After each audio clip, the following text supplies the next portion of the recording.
¿Qué tal? Bienvenidos a esta que puede ser considerada una tertulia, la tela para cortar que dejó el fin de semana, porque hay algunas novedades importantes. Hubo un par de peleas que queríamos hacerles un comentario breve, como el debut, por ejemplo, de Andy Cruz, el cubano, y al mismo tiempo la nueva presentación de Alicia Von Garner, que volvió a ganar, obviamente, se sigue convirtiendo, va camino a convertirse en una de las grandes, quizás la mejor figura del boxeo femenino, y al mismo tiempo les quiero comentar las reacciones que hubo a esa novedad relacionada con Canelo Álvarez, que ahora parece sí que va a pelear contra, al menos quiere pelear contra David Benavides. También les quiero hablar de Gervonta Davis, que recuperó la libertad y qué es lo que viene para él. Y obviamente ese rumor que cada día aumenta y que es muy fuerte, aunque no tiene confirmación, de que el Gallo Estrada regresaría directamente a una unificación contra Kazuto Ioka. De todo eso les voy a hablar a continuación en un nuevo video sin filtro.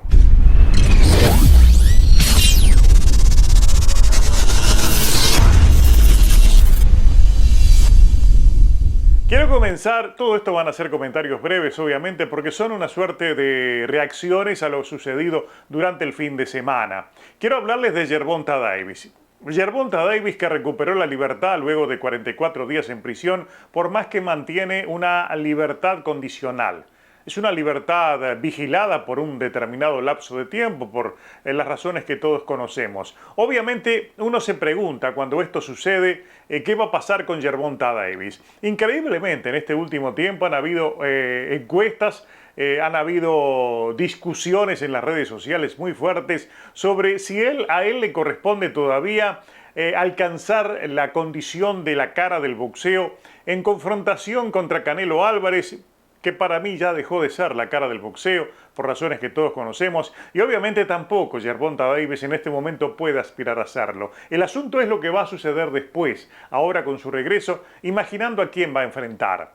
Es muy difícil, digamos, caer en esta discusión que, repito, tomó cuenta de las redes y realmente hubo pesos pesados del comentario que intervinieron y realmente hubo un duro debate sobre las condiciones de cualquiera de los dos como la cara del boxeo. Desde mi punto de vista, en este momento ninguno de los dos puede aspirar a hacerlo. Ahora, en el caso de Gervonta Davis, se le plantea un panorama bastante atractivo en el tiempo por llegar. En primer lugar, porque obviamente es una de las figuras de mejor recaudación en términos de eventos de boxeo. Es una de las figuras, máxime después de su pelea contra Ryan García. Y obviamente él está allí estacionado de donde no se va a mover las 135 libras. Todos quieren enfrentarlo y se supone que en la división del peso ligero esos títulos van a quedar libres en función de que se supone que como máximo Devin Haney va a tener una pelea más y luego se va.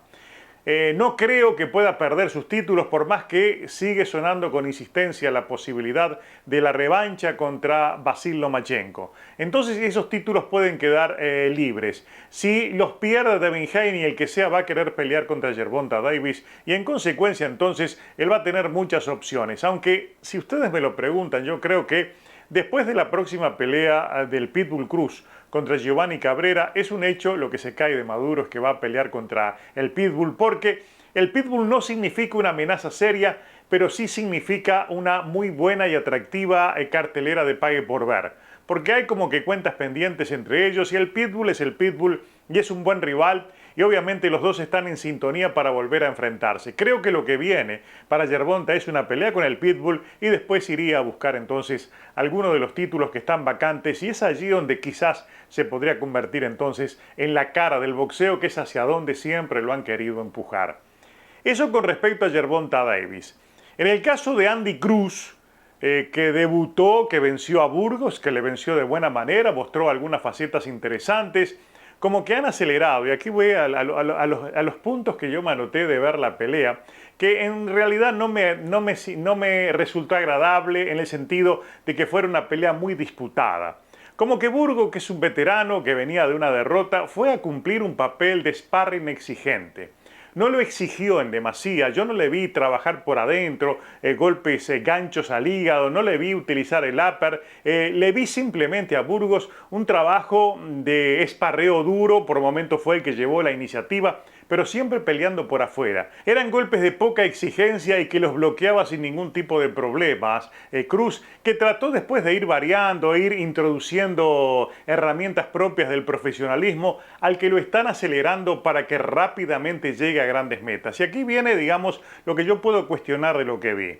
Repito, el título, lo que yo coloqué en el título fue ¿da o no da la talla? Yo creo que esta pelea no da todavía para evaluar e imaginarnos cómo le va a ir en el profesionalismo a Cruz, que sabemos que es un hombre que viene revestido de grandes méritos, de grandes conquistas en el campo amateur, pero obviamente en el campo profesional hubo dos factores que me llamaron la atención. El primero, que fuera directamente a una pelea de 10 asaltos, en primer lugar, y en segundo lugar, que ya le colocaran allí un título para que lo ganara, porque en definitiva se sabía que él iba a ganar. Era imposible imaginar que iba a debutar con una derrota. Le trajeron a un veterano que tiene nombre, que ha enfrentado a buenos rivales y obviamente eso va a pesar en su palmarés. Pero me huele a que quieren hacer con Andy Cruz lo mismo que ya han hecho con otros, como por ejemplo ocurrió con David Morrell, que lo aceleraron, que lo enfrentaron a rivales de poca monta y lo hicieron campeón rápidamente en complicidad con la AMB, algo que siempre le hemos cuestionado. Y en el caso de Andy Cruz parece que quieren lo mismo. Ya le colocaron en su primer pelea un cinturón internacional de la FIB, que esto es algo negociado, apesta negociado, entonces como que ya huele mal, transmite una sensación de falsedad en términos del rumbo que le van a dar a la carrera a alguien que viene precedido de tan buenos blasones. Entonces yo creo que no era necesario. Yo creo que tenían que haber buscado un rival simplemente para que le permitiera debutar y debutar haciéndolo con una victoria y no traer un rival de nombre que no se comporte de acuerdo con su nombre, como es el caso de Burgos. Por eso me dejó esa sensación de que quieren armar algo para que rápidamente sea campeón. Y todo eso, digamos, lo que ha sucedido en el pasado reciente es que a ese tipo de ejemplares le han puesto rivales de poca monta. Repito, recordando el caso de David Morrell, al que nadie le debe negar sus méritos boxísticos, pero que tampoco puede negar que le han puesto una oposición muy pobre para el lugar donde está colocado en este momento. Como que con Cruz quieren hacer el mismo camino y uno realmente es contrario a ese tipo de prácticas porque en el pasado se ha notado que al final del día las carreras terminan fracasando por lo endeble de sus comienzos. Un caso concreto fue el de Guillermo Rigondó, por ejemplo, que también lo aceleraron y en definitiva después todo eso empieza a flaquear a medida que van avanzando y enfrentando a mejores rivales. En el caso de Andy Cruz me quedan pocas, digamos, pocas puntualizaciones para hacer porque realmente no fue una oposición consistente la de Burgos, sirvió para una suerte de esparreo exigente, pero nada más que eso, un boxeador con nombre, con pasado, un veterano, que le permitió empezar a adaptarse a Andy Cruz, que por momentos lo vi un poco perdido, es natural, además es un hombre que ha estado, digamos, bajo mucha presión por todo lo que significó esa transición tan brusca, tan rápida, la manera en la cual él sale de Cuba hacia el exilio, todo ese tipo de cosas evidentemente tienen que haber influido. Pero hay mucha expectativa con Cruz. En general, la gran mayoría de los influencers, de los periodistas de boxeo cubano estaban muy pendientes, dándole cobertura, porque realmente hay mucha expectativa. Pero independiente de todo eso, desde mi punto de vista, hay poco para ver del futuro en función de que esta pelea no revistió el nivel de exigencia que merece un boxeador de sus características. Habrá que esperar entonces la próxima a ver qué tipo de rival le consiguen, porque el Burgos que vimos no tiene nada que ver al que uno podía imaginar. No fue aquel hombre exigente para Cruz y en consecuencia se pudo lucir en algunos aspectos, mostrar muchas cosas, pero repito, ante una oposición muy pobre como la que le dio el mexicano. Con respecto a Alicia Baumgardner, ella volvió a ganar, venció a Cristina Inarritu, que era una revancha. Ella había sido la única que la había vencido a Baumgardner en el año 2018. Dio una muy buena muestra de su velocidad, de sus atributos técnicos y sigue evolucionando dentro de su estilo.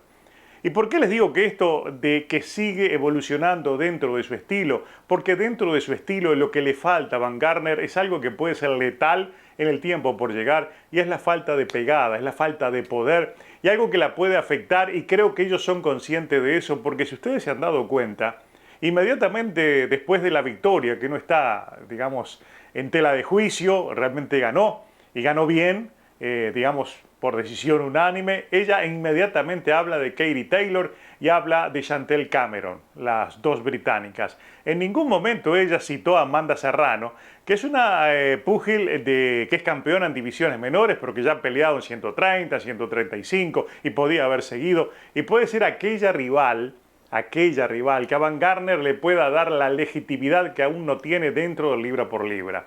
Si va contra cualquiera de las dos, puede ser Cameron, puede ser Taylor, o puede ser obviamente Amanda Serrano, yo no tengo ninguna duda que una victoria la lleva inmediatamente al primer lugar del libra por libra, desplazando desde allí a Claressa Shield. Pero está claro que todos los atributos que tiene Van Garner en cierta medida se balancean con su falta de pegada. Ella se mueve mucho, es muy rápida, consigue conectar en buenas secuencias, tiene un cambio de ritmo realmente impresionante. Su trabajo sobre piernas es dinámico y siempre acertado, pero repito, dentro de su secuencia, a sus trayectos de golpeo le veo falta de poder y eso puede ser realmente letal.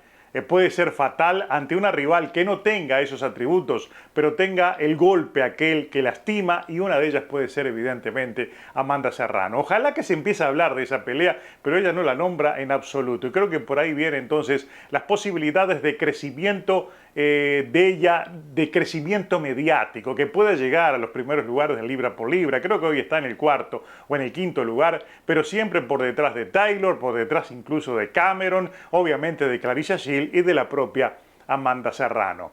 De los otros dos temas que me quedan, uno de ellos tiene que ver con Canelo Álvarez. Canelo Álvarez, que en el video anterior, que ha tenido mucha repercusión obviamente, ustedes basta ver allí debajo los comentarios, y donde hay una plena, unánime percepción de que todo eso no pasa de una bola enorme de humo, que nunca Canelo Álvarez va a pelear con David Benavidez y que hubo razones específicas para sacarlo en este momento, aquello de que sí está dispuesto ahora a pelear con David Benavidez, porque llega el momento de empezar a vender esa pelea con Jermell Charlo.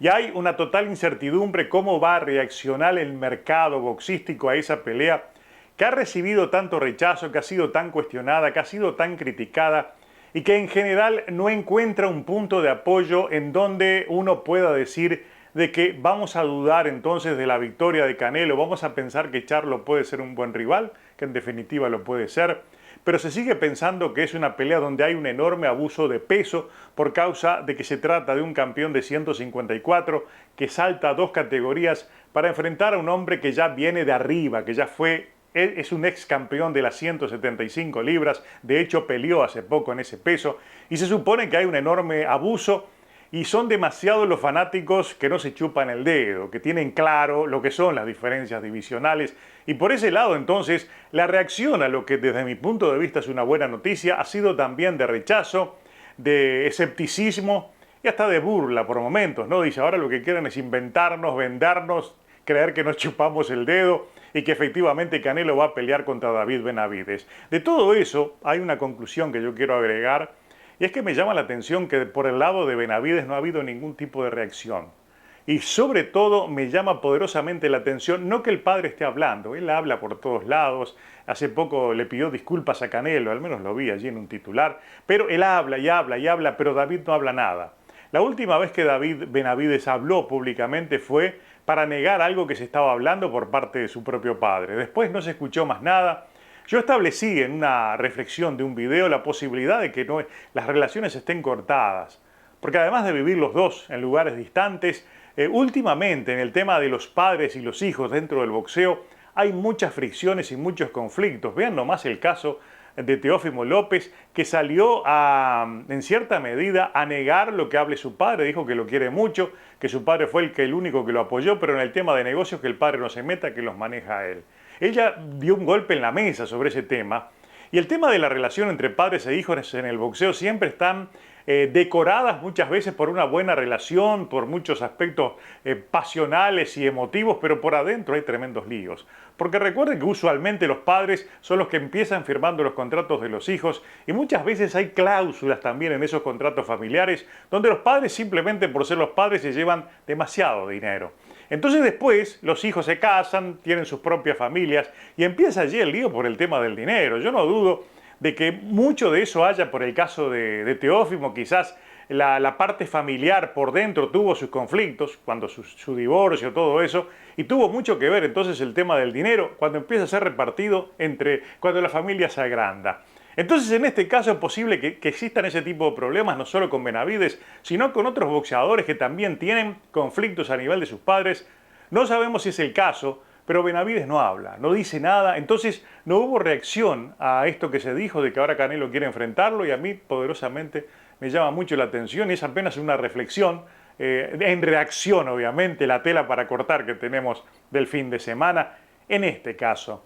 Y el último obviamente yo creo que es una muy buena noticia, pero atención porque no está confirmada.